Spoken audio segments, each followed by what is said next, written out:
실제 이런 일이 있었어요. VTS를 관리하는 업자 한 분이 지난 방송을 보고 나서 감동적이라고. 감독님이 하신 내용이 맞다고. 이번 주는 근데 뭡니까? 레이더 얘기죠. 레이더. 네. 이건 별게 아니라 VLR 1번과 2번. 이제 이건 지지난 시간 생각나시는지 모르겠는데 레이더 영상이 두 개가 나왔어요. 하나는 유가족이 의뢰한 영상과 또 하나는 그 해양심판원이 의뢰한 영상 두 가지가 나온 거예요. 그래서 이게 왜 다르냐, 다르게. 그랬더니 그 진도를 관리하는 업체 사장님이 이게 왜 다른지 모르겠는데 설정을 1번과 2번을 어떻게 했는지 자기들이 모르고 다른 업체가 했기 때문에 자기들 앞에 있는 업체? 그 업체한테 물어봐야 되겠다. 이게 다르다는 게 말이 안 된다. 소스가 하나인데. 그렇죠. 뭐 이런 얘기를 했어요. 그런데 그 다른 업체 사람을 또 만나러 갔어, 이 양반이. 내가? 다른 업체의 이사님을 만났어요. 그래서 설정 어떻게 한 거냐고. 다른 게 말이 되냐고. 네. 물어봤죠. 여쭤봤죠. 네. 대답은 황당하다. 다를 수가 없다. 어처구니가 없다. 당연히 똑같아야 된다. 소스는 어차피 하나라는 거예요. 1번 다르고 2번 다를 수가 없다. 네. 일단 두 개의 레이더 영상이 존재한다는 자체가 하나는 가짜라는 얘기입니다. 둘 다 손봤을 수도 있을지도 모르겠으나 그 가능성도 있어요. 그렇죠. 네. 그런 가능성도 최소한 있을지 모르나 최소한 하나는 가짜라는 얘기죠. 최소는. 예, 맞아요.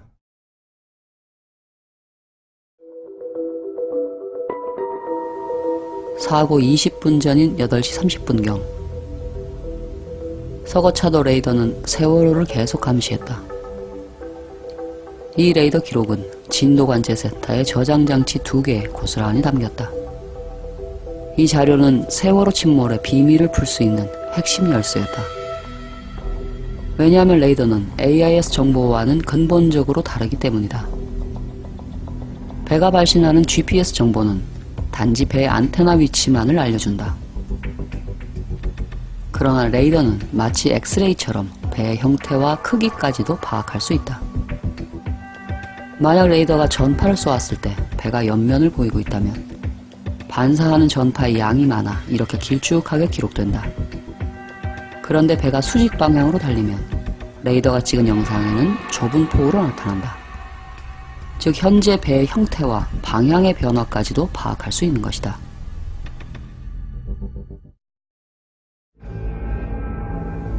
사고가 발생하자 해양안전심판원은 진도의 조사관을 급파해 레이더 영상을 포함한 관제 자료를 수집했다. 이튿날 구성된 검경 합수부도 모든 항적 기록을 확보했다. 수사원에도 가져가졌고 검경 합동 수사본부에서 가져갔어요. 그렇다면 정부는 사고 다음 날부터 레이더 자료를 통해 침몰 원인을 조사할 수 있었다. 그럼 정부는 레이더 자료에서 어떤 사실을 발견했을까? 8시 48분 13초 세월호가 북서쪽 방향에 위치한 서거차도 레이더를 등지고 달리고 있다. 그래서 전파가 반사된 노란색 형체의 폭이 좁다. 이제 제주도를 가려면 사도만 살짝 우회전하면 된다. 그런데 수상한 좌회전을 한다. 왜 이런 짓을 하는 걸까? 그리고 곧바로 가파른 우회전에 돌입한다.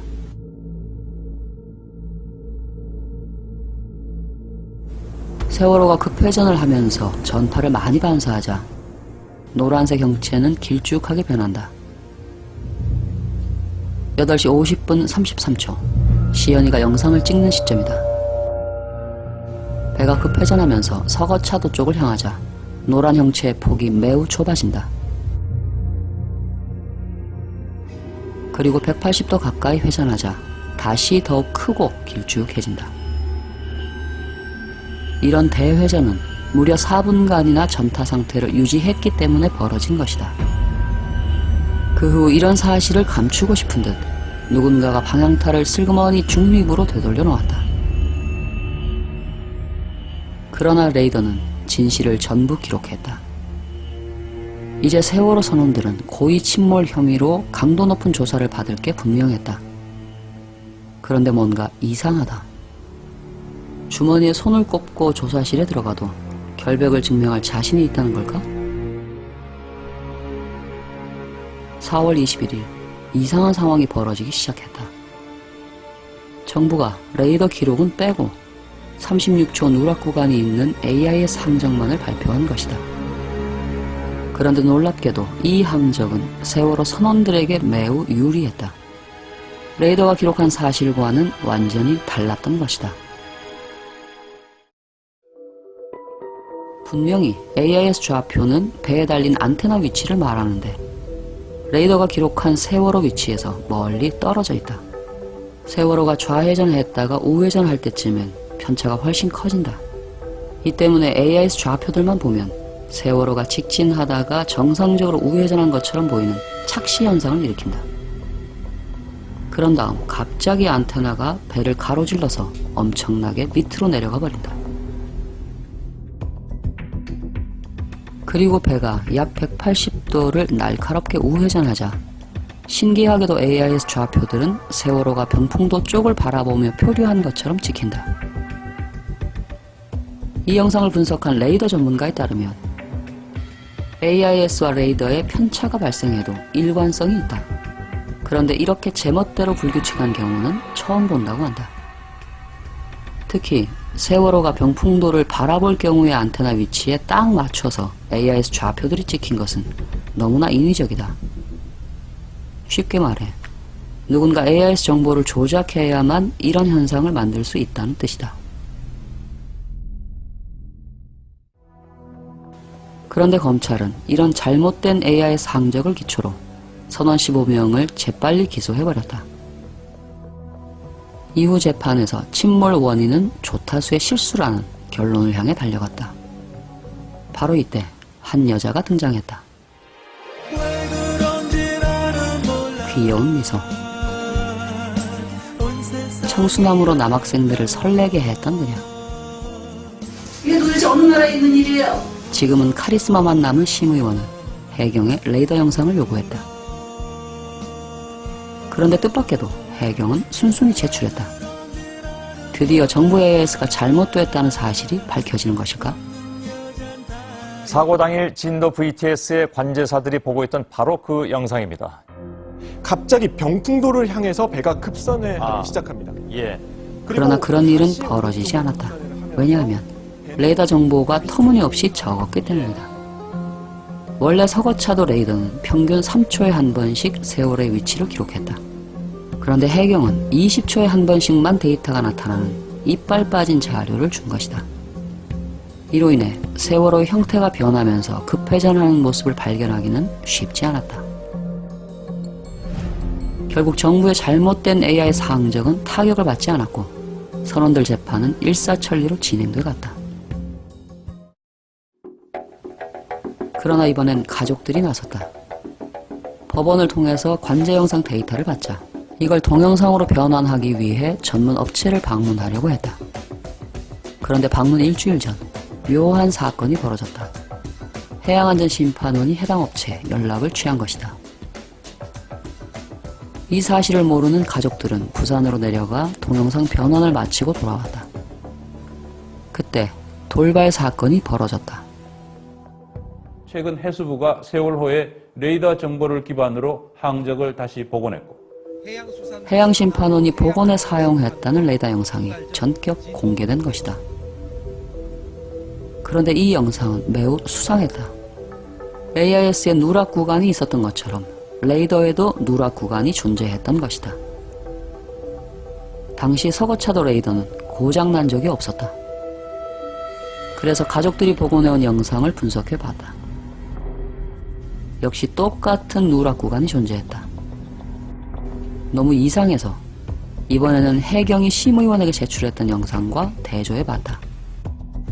그러자 놀랍게도 여기엔 누락 구간이 없었다. 원본은 하나다. 그런데 어떻게 두 개의 버전이 존재한단 말인가? 혹시 누군가 정부의 항적을 보호하려고 레이더 영상을 조작해서 가족들에게 준 건 아닐까? 가족들은 부산의 담당 업체에 설명을 요구했다. 아까 제가 말씀을 드렸던 VLR이라고 하는 블랙박스와 같은 장치가 있는데 이 장치가 이중으로 구성되어 있습니다. 두 부대가 구성이 되어 있고 쉽게 말해 원본은 하나가 맞는데 저장 장치가 2개라서 영상이 2종류라는 얘기다. 상식적으로 납득이 안 되는 설명이었다. 그래서 가족들이 받은 영상을 레이더 전문가에게 보여줬다. 그러자 충격적인 사실이 드러났다. 레이더 누락 구간은 1개가 아니라 2개였다. 그리고 이 2개의 누락 구간이 발생한 시간대가 AIS 누락 구간과 거의 겹쳤던 것이다. 이런 우연의 반복이 발생할 확률은 얼마나 될까? 로또에 10번 연속 당첨될 확률보다 더 낮다. 왜냐하면 레이더와 AIS는 서로에게 절대 영향을 미칠 수 없는 별개의 시스템이기 때문이다. 그런데 어떻게 별개의 기계들에서 같은 시점에 같은 문제가 반복해서 나타난단 말인가? 그런데 더 황당한 건 세월호가 누락 구간을 지났을 때 위아래로 배의 영상이 동시에 나타났다. 이것은 수백 미터 떨어진 위치에 세월호가 동시에 존재했다는 정보다. 이 정보가 맞다면 세월호는 분신술을 쓴 것이다. 이런 신기한 현상은 누군가 누락 구간을 만드는 조작을 하다가 실수한 거라는 해석 말고는 과학적으로 설명할 방법이 없다고 한다. 결국 가족들이 받은 것은 누군가 미리 조작해둔 자료였을 확률이 매우 높다는 뜻이다. 그나마 다행히도 누락 구간 이후의 레이더 정보는 남아있었기 때문에 세월호가 병풍도를 등지며 대회전을 했다는 진실은 밝혀지게 됐다. 그러나 이미 검찰은 침몰 원인을 조타 실수로 확정해버렸다. 이어서 법원도 검찰의 판단을 인정한 판결을 내렸다. 이번에 AIS가 얼마나 정확한지 보려고 레이더와 비교를 했는데, 그런데 레이더가 서로 다른 버전이 존재함으로 해서 레이더의 조작 가능성이 등장한 거죠. 그래서 레이더 전문가를 만난 겁니다. 그랬더니 레이더가 조작됐을지 모른다는 얘기를 그 전문가가 한 거죠. 그분이 정확히 분석해 주시고서 어떤 결론을 되게 완곡하지만 내주셨어요. 오케이. 자, 네. 그럼 그 얘기를 AIS를 잠시만 짚고 넘어갈게요.